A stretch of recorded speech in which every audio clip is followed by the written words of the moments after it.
Hello viewers, this is Mahfuz from real tech master. আজকে আমি আসলে আপনাদেরকে আনবক্সিং এবং ফার্স্ট ইমপ্রেশন দেখাবো হচ্ছে নোকিয়া 6.1 প্লাসের। সো চলুন শুরু করি।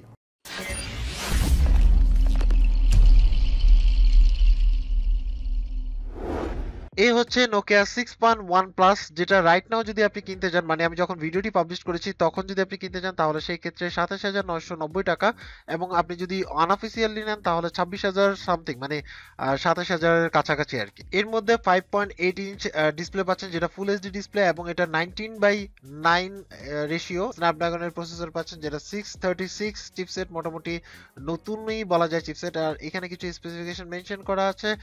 এটা আমি যেটা কিনেছি সেটা 4GB ভেরিয়েন্ট, বাট 6GB ভেরিয়েন্টও পাওয়া যায়, কিন্তু বাংলাদেশে এখনো সেটা লঞ্চ হয়নি বা অ্যাভেলেবেল না। সো ভিডিওটি একটু লার্জ হবে, কারণ হচ্ছে আমি এর মধ্যে আপনার ক্যামেরা স্যাম্পল দিব, বিভিন্ন ধরনের ছবি তুলে, এবং হচ্ছে আপনার ভিডিও স্যাম্পলও দিব। সো আপনি এই ভিডিওর মাধ্যমে আসলে মোটামুটি ক্লিয়ার হয়ে যেতে পারবেন যে আসলে এই হ্যান্ডসেটটা আপনার জন্য কিনা।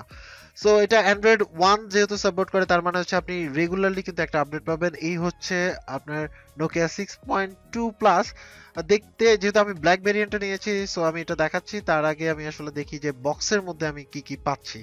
সো এটা সাইডে রাখলাম, রাখার পরে ফার্স্ট অফ অল আমাদের যে বক্সে আছে, বক্সের মধ্যে পাচ্ছি হচ্ছে সিম ইনজেক্টর টুল, এবং সাথে পাচ্ছি হচ্ছে ইউজার গাইড। এই হচ্ছে চার্জিং অ্যাডাপ্টার। সো চার্জিং অ্যাডাপ্টারটা আমি আপনাদেরকে এই ভিডিওতেই টেস্ট করে দেখাবো যে এটা পারফেক্টলি আপনার হচ্ছে চার্জ দেয় কিনা, সেটা মিটারের মাধ্যমে। সো এই ক্ষেত্রে আমরা দেখি চার্জারটা আসলে কি ফাস্ট চার্জিং কিনা। সো এখানের মধ্যে লেখা আছে এটা 5V 2A, তার মানে এটা স্ট্যান্ডার্ড চার্জার। সো আপনি চাইলে আপনার এই সেটের মধ্যে কি আপনি ফাস্ট চার্জিং ইউজ করতে পারবেন কিনা সেটা আমি ভিডিও লাস্টেই বলতেছি। সো এছাড়া পাবেন হচ্ছে টাইপ সি কেবল, তার মানে এই ফোনের মধ্যে আপনি কিন্তু টাইপ সি আপনার হচ্ছে কেবল পাচ্ছেন, এবং এর সাথে পাবেন হেডফোন। হেডফোন কিন্তু ইউজুয়ালি বর্তমানে ম্যাক্সিমাম ফোনের ক্ষেত্রেই কিন্তু পাওয়া যায় না, তো নোকিয়া তাদের ট্রেডিশন ধরে রেখেছে, এর মধ্যে আপনি একটা ভালো কোয়ালিটির হেডফোন পাবেন। এই হচ্ছে নোকিয়া 6.1 প্লাস, যার মধ্যে আপনি আসলে 3060 mAh এর ব্যাটারি পাচ্ছেন, এবং দেখতে ফার্স্ট লুক যদি আমি বলতে চাই তাহলে বলতে হবে যে এটা আসলে স্টাইলিশ একটা ফোন। এর ফ্রন্ট সাইড এবং ব্যাক সাইড দুইটাই কিন্তু হচ্ছে গ্লাসের। সো বুঝতেই পারছেন যে এটা একটু আপনার স্টাইলটাকে আরটু ইনহ্যান্স করবে। সো এই ক্ষেত্রে আমি এটার ফিজিক্যাল ওভারভিউ দিই। এখানে পাচ্ছেন হচ্ছে 3.5 mm হেডফোন জ্যাক, তার মানে আপনি হেডফোন জ্যাক ইউজ করতে পারছেন, এবং এই ক্ষেত্রে নয়েজ ক্যান্সেলেশন পোর্ট, বা আপনি যদি সেকেন্ডারি মাইক্রোফোন বলেন তাহলে সেকেন্ডারি মাইক্রোফোন। এছাড়া পুরো সাইডটাই আপনার মেটাল বডি। সো এই ক্ষেত্রে আপনি ডান সাইডে পাচ্ছেন ভলিউম আপ ডাউন বাটন এবং হচ্ছে পাওয়ার বাটন। এছাড়া নিচে পাচ্ছেন স্পিকার, টাইপ সি পোর্ট, এবং হচ্ছে মেইন মাইক্রোফোন বা মেইন মাইক। এছাড়া আপনি বাম সাইডে পাচ্ছেন। তো আমরা এটা খুলে দেখি যে আসলে এটার মধ্যে কি টাইপের স্লট ব্যবহার করা হয়েছে। এই ক্ষেত্রে আপনি যদি মাইক্রো এসডি ইউজ করতে পারেন তাহলে সেই ক্ষেত্রে আপনার 400GB পর্যন্ত আপনি সর্বোচ্চ মাইক্রো এসডি কার্ড ইউজ করতে পারবেন। সো আমরা দেখি এটা আসলে হাইব্রিড সলিউশন কিনা। জি, এটা হাইব্রিড সলিউশন, তার মানে হচ্ছে আপনি একসাথে দুইটা সিম ইউজ করতে পারবেন, আদারওয়াইজ একটা সিম একটা আপনি মাইক্রো এসডি কার্ড ইউজ করতে পারবেন। সো এটা একটা ভালো দিক। এখন আপনি যদি এটা ব্যাক সাইড চিন্তা করেন, এখানে হচ্ছে ফিঙ্গারপ্রিন্ট সেন্সর, দেন হচ্ছে আপনার এলইডি ফ্ল্যাশ, এবং হচ্ছে ডুয়াল ক্যামেরা সেটআপ। এর মধ্যে একটা হচ্ছে আপনার 16 মেগাপিক্সেল, এবং সেকেন্ডারি যে ক্যামেরাটা আছে সেটা 5 মেগাপিক্সেল। আর ফ্রন্ট সাইডে দেওয়া হয়েছে আপনার 16 মেগাপিক্সেল, যেটার অ্যাপারচার হচ্ছে 2.0, তার মানে হচ্ছে মোটামুটি ভালো কোয়ালিটির আপনি কিন্তু পিকচার তুলতে পারবেন। আর ওভারঅল যদি চিন্তা করি তাহলে হ্যান্ড ফিলটা আমার কাছে আসলে অনেক ভালো মনে হয়েছে, এবং আপনি সিঙ্গেল হ্যান্ডে কিন্তু অনায়াসে ইউজ করতে পারবেন। প্রবলেম একটাই, এটার মধ্যে কিন্তু আপনার অনেক পরিমাণ আপনার হচ্ছে আঙ্গুলের ছাপ বসবে, তার মানে হচ্ছে ফিঙ্গারপ্রিন্ট কিন্তু অনেক বেশি ক্যাচি। সো এই ক্ষেত্রে আপনাকে অবশ্যই কাভার ইউজ করতে হবে। কাভার ইউজ যদি না করে তাহলে সেই ক্ষেত্রে, যেহেতু এটা গ্লাস প্যানেল, সো পড়ে গেলে আপনার কিন্তু শেষ। আর স্টাইলের কথা চিন্তা করলে আসলে এটার মতো স্টাইলিশ ফোন বর্তমানে এই প্রাইসের মধ্যে হয়তো বা পাবেন না, আমার কাছে যেটা পার্সোনালি মনে হলো। সো এটা আমরা ফাস্ট বুটটা অন করি, তো দেখতে পাচ্ছেন এটা অ্যান্ড্রয়েড 1 চলে। তো এটা সেটআপ প্রসেসটা স্কিপ করে দিই তাহলে আপনাদের জন্য সুবিধা হবে। সো আমাদের সেটআপ প্রসেস কমপ্লিট। দেখতে পাচ্ছেন পুরোপুরি আসলে কোনো এক্সট্রা কোনো আপনার হচ্ছে অ্যাপস নাই বললেই চলে, যেহেতু এটা অ্যান্ড্রয়েড 1 এ চলে, তার মানে হচ্ছে আপনার প্রি লোডেড কোনো আপনি সফটওয়্যার পাবেন না, এটা আপনি ডাউনলোড করে নেবেন। মানে নোটিফিকেশন প্যানেল আছে, দেখতে পাচ্ছেন নোটিফিকেশন প্যানেল, এবং এখানের মধ্যে কিন্তু আপনার প্রয়োজনীয় সেটআপটা কিন্তু আপনি চাইলে এখান থেকে কাস্টমাইজ করে নিতে পারবেন, এবং উপরের প্যানেলের মধ্যে আপনি ব্রাইটনেস কন্ট্রোল পাবেন। সো দেখতে পাচ্ছেন, আমরা একটু দেখুন, খুব ফাস্টলি কিন্তু লোড হচ্ছে। তো আমরা সেটিংস থেকে দেখে নিই যে আসলে এর মধ্যে আমরা অ্যান্ড্রয়েড কোন ভার্সনটা পাচ্ছি। এখান থেকে যাব সিস্টেমে, জাস্ট এখানে ক্লিক করলাম, করার পরে আপনি এখানে অ্যাভয়েড ফোনে যাবেন, অ্যাবাউট ফোনে ক্লিক করলেন, করার পরে এখানের মধ্যে টোটাল ডিটেলস পেয়ে যাবেন আপনার ফোনে। সো আমরা দেখি আসলে কোন অ্যান্ড্রয়েডটা রান করছে। এটার মধ্যে মধ্যে কিন্তু আপনার হচ্ছে অ্যান্ড্রয়েড 9 রান করছে, তার মানে হচ্ছে অ্যান্ড্রয়েড পি, তার মানে আপনি লেটেস্ট ভার্সনের কিন্তু অ্যান্ড্রয়েড পাচ্ছেন। তো এই ক্ষেত্রে কিন্তু আপনি নিয়মিত একটা আপডেট পাবেন, যেহেতু অ্যান্ড্রয়েড 1 ভার্সন, তার মানে হচ্ছে নিয়মিত সিকিউরিটি আপডেট, এবং হচ্ছে যদি কোনো টোটাল 64 জিবি স্টোরেজের মধ্যে আপনি 12.42 জিবি পর্যন্ত আপনি ফিল আপ পাবেন, এবং বাকিটা কিন্তু আপনি ইউজ করতে পারবেন। সো এবার আমরা আসলে মেইন পার্টে, ফোনের বর্তমানে কিন্তু মেইন পার্ট হচ্ছে ক্যামেরা। সো আমরা ক্যামেরা সেট করে নিই এবং হচ্ছে ক্যামেরা স্যাম্পল এবং ভিডিও স্যাম্পল দুইটাই দেখাবো। সো এখান থেকে জাস্ট নেক্সট করলাম। এখানে আপনি যদি চান সেই ক্ষেত্রে ভিডিও বা পিকচারের পারফরমেন্স বাড়াতে পারেন, সেক্ষেত্রে যদি আপনি ম্যানুয়ালি ইউজ করতে পারেন। সো এটা আমি আপাতত দেখাচ্ছি না, আমি জাস্ট যেভাবে আছে সেটিংস সেভাবে দিয়ে আমি আসলে আপনাদেরকে পিকচার তুলে দেখাচ্ছি। এই হচ্ছে ফন্ট পিকচার, দেখতে পাচ্ছেন মোটামুটি টোটাল ডিটেলস আছে, পিছনে ব্লার করে দিতে পারবেন, এবং এটা আরেকটা সিঙ্গেল পিকচার, দেখতে পাচ্ছেন যে কোয়ালিটি কেমন, এটা আসলে আপনি অবশ্যই কমেন্টস করে জানাবেন। এটাও সেম ফন্ট পিকচার, একটু কিন্তু চুলগুলো কিন্তু ব্লার হয়ে গেছে, সো এই ক্ষেত্রে ডিটেকশন একটু প্রবলেম হয়েছে। এটা রিয়ার ক্যামেরা দিয়ে তোলা, সো বুঝতেই পারছেন। আর এই ক্ষেত্রে আপনি দুইটা ক্যামেরা একসাথে ইউজ করে কিন্তু ছবিটা তোলা হয়েছে। সো রাইট নাও আমি যে ভিডিওটি করছি সেটা হচ্ছে যে আপনার এটার যে ব্যাক ক্যামেরা আছে সেটা দিয়ে, এবং এটা 4K রেকর্ডিং।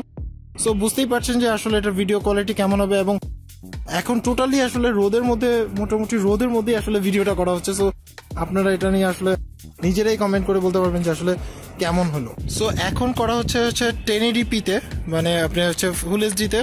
সো এর মধ্যে আসলে আমার কাছে মনে হলো যে আপনি 4K চেয়ে ফুল এইচডিতে যদি ভিডিও করেন তাহলে সেই ক্ষেত্রে এটা বেটার কোয়ালিটি পাবেন, এবং আপনি নিজেই বুঝতে পারবেন যে এটা আসলে কি টাইপের যে স্টেবিলাইজেশনটা আছে সেটা কাজ করতেছে, এবং আপনি দেখা গেছে যে ধরুন ট্যাপ যদি করেন তাহলে সেই জায়গাটুকু ফোকাস করে নিচ্ছে। সো এই ক্ষেত্রে আই থিঙ্ক সো রিয়ার ক্যামেরাতে যদি 4K ইউজ করেন 4K চেয়ে মনে হয় 1080p তে গুড। এবার আমি আসলে এটার ফ্রন্ট ক্যামেরা ইউজ করে আপনি ভিডিও করছি। সো বুঝতেই পারছেন যে আসলে এটার কোয়ালিটিটা কেমন। একেবারে পড়ন্ত বিকেলে আপনার হচ্ছে একটা টাইম সাথে, সো বুঝতেই পারছেন যে টাইম ল্যাপের কোয়ালিটি কেমন হবে। সো এবার আমি আসলে আপনার যে চার্জারটা পাচ্ছি সেটা টেস্ট করে দেখাচ্ছি। এর মধ্যে কিন্তু মোটামুটি সব ধরনের প্রোটেকশন পাবেন। সো চার্জারটা টেস্ট করে এটাই পাচ্ছি যে এটা হচ্ছে 5 ভোল্ট 2 মানে 2.3 দেখাচ্ছে। এই ক্ষেত্রে আপনি চার্জিং যখন দিবেন তখন 1.8 অ্যাম্প করে ট্রান্সফার করবে। এটা আসলে ইউজুয়ালি স্ট্যান্ডার্ড চার্জারের কাজ, এবং এটা অরিজিনালি আসলে পারফেক্ট যতটুকু দেওয়া দরকার সেটা কিন্তু দিচ্ছে। এই ক্ষেত্রে আপনাকে বলি যে এই ক্ষেত্রে আপনি এটা কিন্তু কোয়ালকম 3 চার্জার ইউজ করতে পারবেন। এই ক্ষেত্রে আমি আসলে পরবর্তীতে আপনাদেরকে দেখাবো যে কোয়ালকম 3 চার্জারটা এটার মধ্যে কেমন শুট করছে। আপনি একটা জিনিস খেয়াল করে দেখেন, এটা যখন ডিসপ্লে অন থাকে তখন কিন্তু মাত্র 0.92 অ্যাম্প করে নেয়, এবং ডিসপ্লেটা অফ হয়ে গেলে এবং মোবাইলটা পুরোপুরি যদি ডিসপ্লে অফ থাকে তাহলে কিন্তু 1.85 অ্যাম্প করে নেয়। তার মানে হচ্ছে আপনি যদি তাড়াতাড়ি চার্জ দিতে চান তাহলে সেই ক্ষেত্রে আপনি এটা ইউজ করা অবস্থায় আসলে চার্জ দিতে পারবেন না। আপনি জাস্ট এটাকে সাইডে রেখে তারপরে চার্জ দিতে হবে, বা আপনি ডিসপ্লেটাকে অফ রেখে তারপরে চার্জ দিলে আপনি তাড়াতাড়ি চার্জ করতে পারবেন। সো ইজ গুড, এবং আপনার যে চার্জারটা দিয়েছে সেই চার্জারটাও আসলে আপনি পারফেক্ট আছে এই ফোনের অনুসারে। সো এখানে দেখতে পাচ্ছেন, আমি আরেকবার দেখাচ্ছি, দেখুন আপনি ডিসপ্লে অন আছে তার মানে হচ্ছে 0.92 দেখাচ্ছে। এখন যখন ডিসপ্লেটা অফ হয়ে যাবে, দেখুন আমি জাস্ট একটু, হ্যাঁ ডিসপ্লে অফ হয়ে গেছে, এবং টোটালি জাস্ট একটু দেখুন এখন 1 কিন্তু 86। ফার্স্ট ইমপ্রেশন অনুসারে যদি আমি বলতে চাই তাহলে আমার কাছে কি বেটার লেগেছে আর কি খারাপ লেগেছে সেটা আমি যদি বলি, তো এই ক্ষেত্রে আমার কাছে যেটা মনে হলো যে এটার ফিঙ্গারপ্রিন্ট যে সেন্সরটা আছে সেটার পজিশনটা আমার কাছে ঠিক মনে হয়নি। কারণ দেখুন যখনই আমি কিন্তু ইউজুয়ালি কিন্তু আমরা ফোনটা এভাবে হোল্ড করি, তো হোল্ড করলে আমি যখন ফিঙ্গারপ্রিন্ট টাচ করতে যাই তখন ফিঙ্গারপ্রিন্টের বদলে কিন্তু আপনার ক্যামেরা বা ফ্ল্যাশের উপরে কিন্তু আমার ফিঙ্গারটা চলে যায়। তো এটা আমার কাছে একটু প্রবলেমেটিক মনে হয়েছে ফার্স্ট ইমপ্রেশন হিসাবে। তারপরে দেখা গেছে দেখুন আমি জাস্ট একটু নিচে নামা তারপরে ধরে কিন্তু আমার তাও পজিশনটা ঠিক নেই, মানে আমার কাছে যেটা মনে হয়েছে যে ফিঙ্গারপ্রিন্ট সেন্সরের যে পজিশনটা থাকার কথা সেটা কিন্তু ঠিক নেই। দেখুন আমি বারবারই এখানে চলে যাচ্ছে, কিন্তু আপনার একটু নিচে এসে কিন্তু আপনাকে হচ্ছে ফিঙ্গারপ্রিন্ট সেন্সরে ক্লিক করতে হচ্ছে বা টাচ করতে হচ্ছে। তো এই ক্ষেত্রে এটা আমার কাছে আসলে একটা মানে কন সাইড, যেটা হচ্ছে ইনিশিয়াল পর্যায়ে মনে হলো। আরেকটা ব্যাপার হচ্ছে এই ক্ষেত্রে হাফ সেকেন্ডের কাছাকাছি লাগে কিন্তু ফিঙ্গারপ্রিন্ট রেসপন্সের ক্ষেত্রে দেখা গেছে যে দেখুন আমি জাস্ট ক্লিক করছি সাথে সাথে হচ্ছে না, কিন্তু একটু জাস্ট হালকা মানে হাফ সেকেন্ডের কাছাকাছি যায়, এবং প্রত্যেকবারই কিন্তু অ্যাকুরেটলি আপনার হচ্ছে ফিঙ্গারপ্রিন্ট নিচ্ছে, সেটা আমার কাছে ঠিক আছে। দেন ওভারঅল যদি চিন্তা করতে যাই তাহলে প্রাইস পয়েন্টটা আসলে মোটামুটি হাই বলা যায়, যেমন প্রায় আপনার হচ্ছে 28,000 টাকার কাছাকাছি পড়ে আর 27,990 টাকার মতো। তো এই ক্ষেত্রে প্রাইস পয়েন্ট হিসাবে যেহেতু আমি অফিসিয়াল ভার্সনের কথা বলতেছি, তো এই ক্ষেত্রে কিন্তু আমার কাছে মানে প্রাইস পয়েন্ট থেকে মানে হিসাব করলে বা যদি আপনি নোকিয়া কনসিডার করেন তাহলে সেই ক্ষেত্রে ঠিক আছে। বাট আপনি যদি এই প্রাইস রেঞ্জে কিন্তু আপনি এর চেয়ে বেটার ফোন পেতে পারেন, মানে আমার যেটা পার্সোনাল ওপিনিয়ন। এখন যদি এর ক্যামেরার কথা চিন্তা করতে যাই তাহলে সেই ক্ষেত্রে আমি আসলে এটার 10/8 দিব, বিকজ অফ হচ্ছে এই প্রাইস পয়েন্টের মধ্যে ইচ্ছে বেটার কোয়ালিটি ক্যামেরা চাইলে দিতে পারতো, বাট মোটামুটি অ্যাভারেজলি যদি চিন্তা করেন তাহলে ইটস ওকে, বিকজ অফ নোকিয়ার কথা যদি চিন্তা করেন যে না ঠিক আছে নোকিয়া ফোন, দ্যাটস ওয়াই যদি আমি ব্র্যান্ডিং এর ভ্যালুর জন্য মানে ব্র্যান্ড ভ্যালুর জন্য যদি আমি কিছু টাকা এক্সট্রা পে করি তাহলে ইটস ওকে। হচ্ছে যে র্যাম ম্যানেজমেন্টটা কিন্তু অত বেশি ভালো হয়নি তুলনামূলকভাবে, বিকজ অফ হচ্ছে মানে আমার কাছে যেটা মনে হলো যে 4 GB র্যাম অনুসারে কিন্তু হালকা একটু ল্যাগ পাবেন, যেটার কারণ হচ্ছে যে আমার কাছে যেটা মনে হলো যে এটা আসলে সম্ভবত কিছুদিন পরে সফটওয়্যার আপডেটের পরে এটা ঠিক হয়ে যেতে পারে। আপনার হালকা ল্যাগ মানে এটা আসলে মেজর কোনো কিছু না। আপনি যদি অনবরত অনেকক্ষণ ধরে একটা ব্রাউজ ইউজ করছেন তখন একটা থেকে আরেকটা যখন শিফটিং করবেন বা মাল্টিটাস্কিং করবেন তখন একটু প্রবলেম দেখা যেতে পারে। দেন হচ্ছে আমি এটা নিয়ে আসলে ফুল রিভিউ করব, সেটার মধ্যে আপনাদের যত ধরনের কোশ্চেন আছে মানে আপনি এই সেট সম্বন্ধে আসলে আপনি টোটাল ডিটেলস বা আপনি যদি বলি যে পোস্টমর্টম আমি আসলে কিছুদিনের মধ্যে আপনাদের দিয়ে দিব। যদি ভিডিওটি পাবলিশ হয়ে থাকে তাহলে এই আই বাটনে পাবেন, আদারওয়াইজ হচ্ছে ভিডিও ডেসক্রিপশনে পেয়ে যাবেন।